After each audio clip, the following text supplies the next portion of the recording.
I am here at Buffer Festival. This is my first year coming to the event, but think of it as a conference, a festival for content creators, and this one is in Toronto. There's a lot to learn.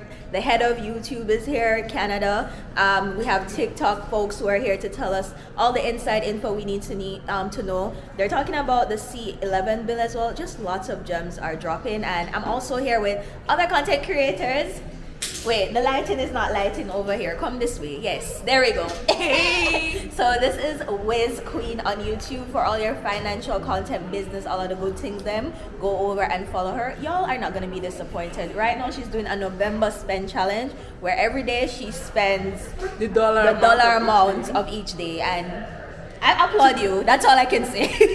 Today challenged me the most. Yes. TTC, fix up, please. You made my girl late, okay? And I met someone here. Hello. What's your name? Tinuola. What kind of content do you make? I make beauty and wellness. Okay, well, plug your YouTube so they know to follow you. This is Tinuola on YouTube, on TikTok, on Instagram, everywhere. Follow me. And let's be friends. See, she's beautiful, so you know she's Aw, not you gonna leave too. you astray. Thank you. And this one over here, she's busy doing her photo shoot. Let me show you, guys. You need to understand the content life. And look at. She's like, I'm getting the content by any means possible. Regardless. Introduce yourself. What's your name? So my name is Onyeka. I'm a Nigerian YouTuber. I make videos all things beauty and immigration and lifestyle. Okay, and y'all see. Subscribe. Okay, y'all see this wig? It's wigging. Okay, I love it. I love it. Follow her. So. It is lunchtime right now, so we're just trying to get some content in because it is back to back panel discussion, talks, all of that. So I'm gonna leave y'all for now. Hopefully I can give you a summary of some of the things we've been learning. I want this to be accessible to those of you who couldn't be able to come to the event itself, but right now I'm gonna get some pictures with the girlies, okay? See y'all soon.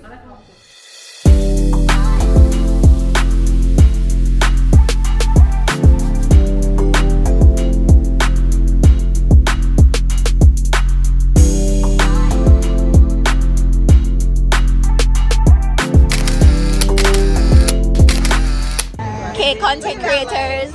Look at that light. Oh, sorry. Not her fixing her makeup. Boom, boom, boom. Hi. Hey, Bisola. Do not make me freeze out here, you know. I'm not gonna get sick for the sake of a picture. Oh. Oh my God. Me not get sick. Extra. Me not get sick over a picture outside. Extra. Huh? I give it to you. That's our girl. Okay. Keeping up with Zee. Can you see everybody? Keeping up with Zee. Keeping up with Zee K. Keeping up, literally keeping up with Zee. Oh, perfect. Thank you. How about you with your Wow. so other people? This is Am I in? Tinuola on Instagram.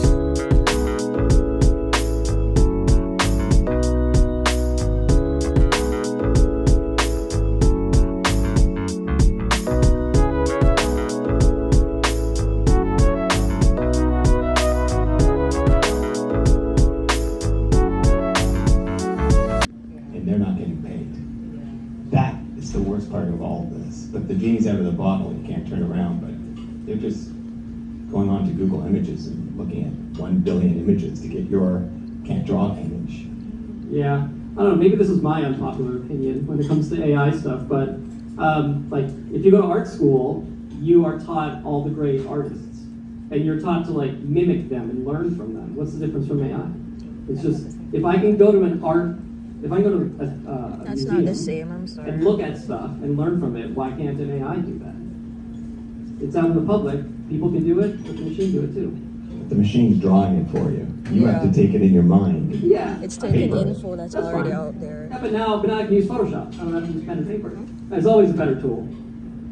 I wish I had the articulate answer that would say, I could say it and make everything better. I don't. I think as a creator myself, I definitely feel the impending fear of AI, But what is something that you both would suggest to a creator at this moment in time to really kind of have a stronger foothold in their industry moving forward, whether they're creating on TikTok or YouTube or any platform? Is it using AI, learning AI as a tool to help them with their creativity? What would you suggest? On like a general level, I'm sure we have all different ranges here today. So for any creator at any point in their creation right now.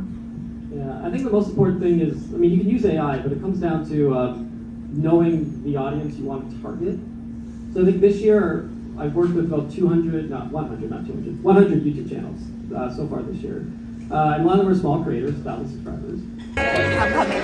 We have a little break, Hey, now we have somebody new. Keeping up with Zee. Keeping up with Zee, okay?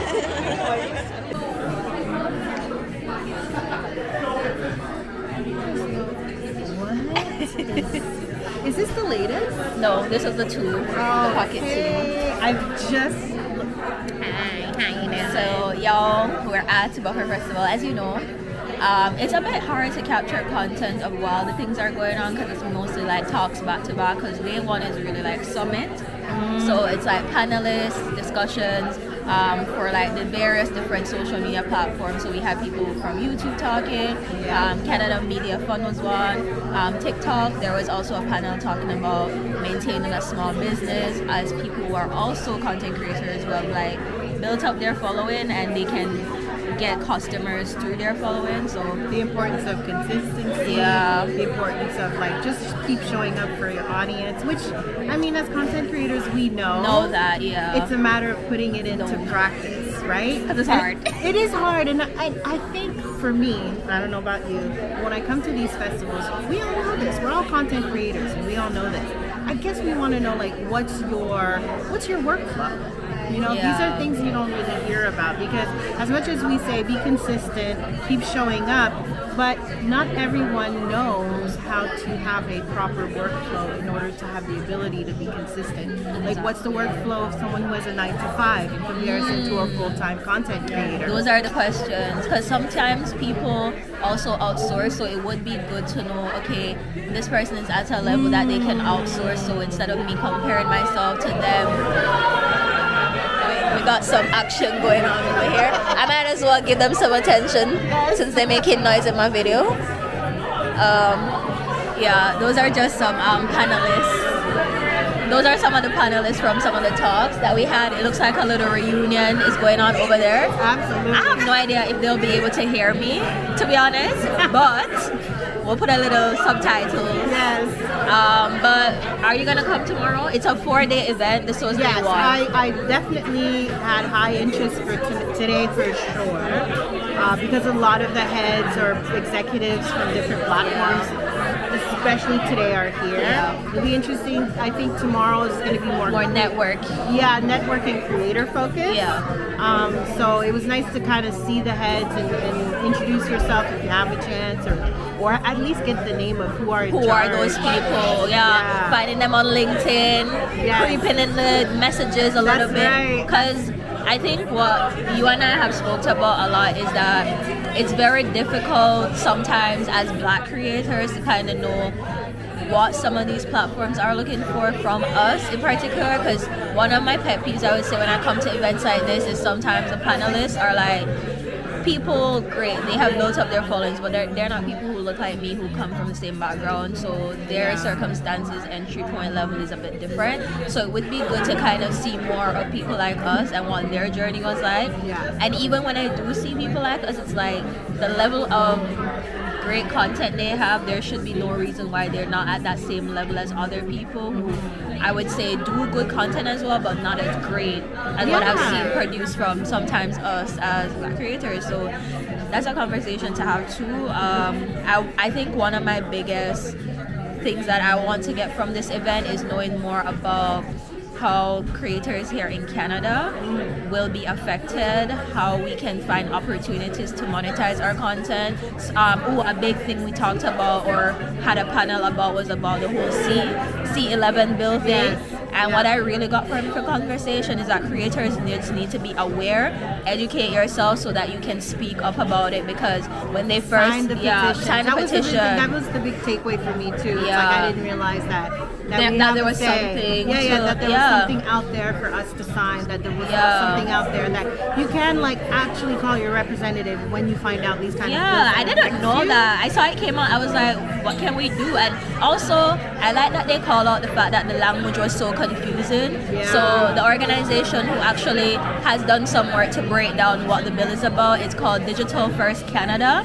On their website, they have all the things about C-11 bill, and what I'm probably gonna do is a breakdown video on my page, probably to just break it down because it's a lot to take in. But those are the key points. You have control of what we can, get our seat at the table, and it was good to know that they saw creators a certain way, but then we stood up to say, no, we deserve a seat at the table when you guys make decisions that will ultimately affect us. So please listen to us as well. So look at us being little advocates for ourselves. But I'll just continue to show y'all what's going on with this event. It's a 4-day event. I think I'll be here for all the 4 days. There are different things. I'm kind of debating about Saturday. Yeah, I'm not sure about Saturday because they have screenings, they have networking events, and then the last day, which is Sunday, is a gala. And it's also an awards ceremony because a part of this festival is showcasing Canadian content, so people were able to submit like their shows, their series, whatever, and it got voted on for like the best comedy series or whatever the categories are. So, and it's so funny, it's like I was just talking to someone about like even the representation of content creators that are melanated, that look like us, right? It's slightly a representation of the country. Like so far, like the majority are obviously not, palm color creators. And I honestly counted about, I think now we're at like 16 or I'll say 20 max. At least 20, right? So which is like, it's the percentage of what's the representation or what's the demographic of the population also reflects as well as content creators. So that's what's very interesting to see. Yeah. So it's a matter of questioning too. It's like, are not so many people who aware, look like us not aware?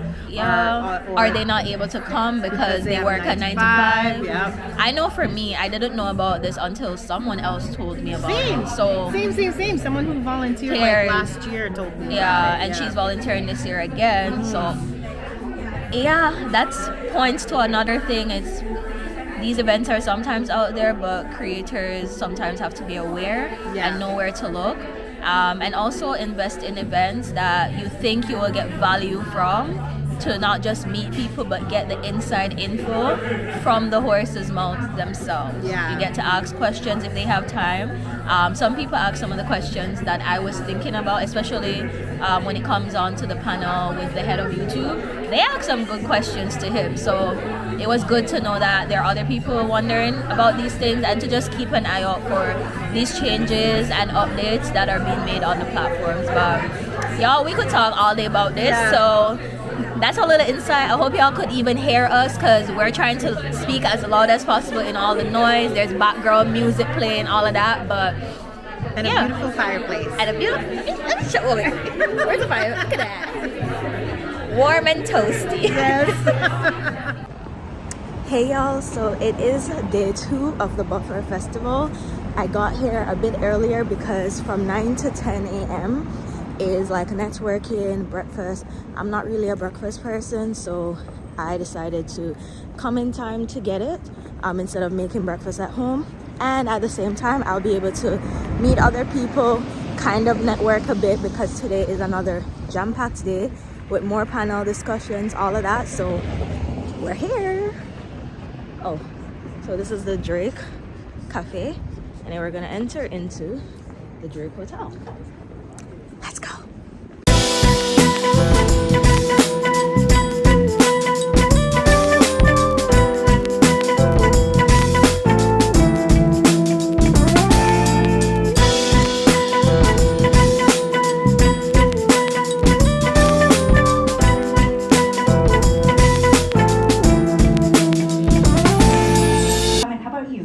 On TikTok, and when did you reach 1 million? Yeah, I've always wanted to be a content creator. I had a full-time job, and every year I just never did it. until 2021. Definitely taught me how to do a lot with a little, which is kind of my whole thing.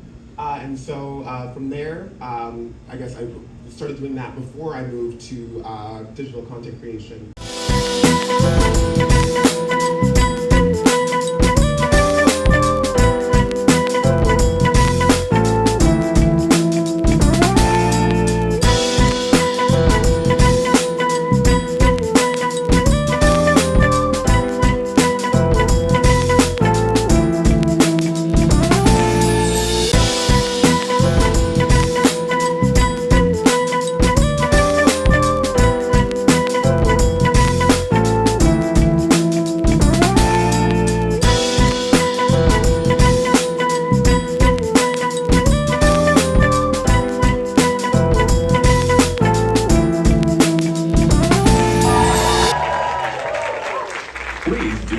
Turn off your cell phones. For the enjoyment of others, please set any electronics to mute. Otherwise, you're welcome to use your electronics at any time. However, we ask you to respect the video maker's hard work and never film the screen while a video is being projected. Enjoy the show. The illusion of an object's progression, the zoetrope, the zoetrope. I'm simply a fuzz with bliss. It looks just like it's running. I feel as if I'm there. Technology will never get better than this. I'm glad you liked it, but thank you so much. This was a very big honor, but of course that honor I need to bestow to my cinematographer, Liam Diaz. It was an honor working with you guys. We had an amazing team. We had an awesome time making this film, and hi, Mom. Also, really wish I knew what an f-stop was right now. Come up on stage. Come on up. Everybody up. Yeah. Many of our staff actually started as volunteers in our very first year and have been with us for the full 10 years, which is a very big deal. They are amazing. We love them dearly. We would not be able to do this without all of them. No. Yes. Stand up. Stand up.